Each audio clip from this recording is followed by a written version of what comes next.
കാസർഗോഡ് ഉപ്പളയിൽ ഗോഡൌണിന്റെ പൂട്ട് തകർത്ത് ലക്ഷങ്ങൾ വിലയുള്ള ഇരുമ്പ് സാധനങ്ങൾ കടത്തിയയാളെ മഞ്ചേശ്വരം പോലീസ് പിടികൂടി. മംഗളൂരു കസബ ബങ്കര സ്വദേശി നൂമാനാണ് അറസ്റ്റിലായത്. ആയുഷ്കാലം മുഴുവൻ നീളുന്ന ആത്മബന്ധം. Gold King, the trust with quality. Gold King, main junction Uppala. Branches Hosangadi, Kumbla, Karnataka, മുടിപ്പു.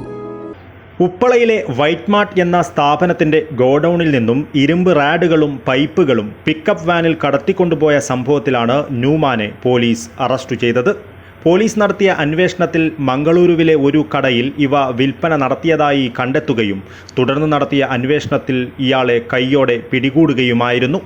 Manjeshwaram inspector Anoop Kumar, sub ഇൻസ്പെക്ടർമാരായ രതീഷ് ഗോപി, ഉമേഷ്, സിവിൽ പോലീസ് ഓഫീസർമാരായ രാജേഷ് കുമാർ, സജിത്ത്, വിജിൻ, രഘു, വന്ദന, പ്രശോഭ് എന്നിവരുൾപ്പെടുന്ന സംഘമാണ് പ്രതിയെ പിടികൂടിയത്.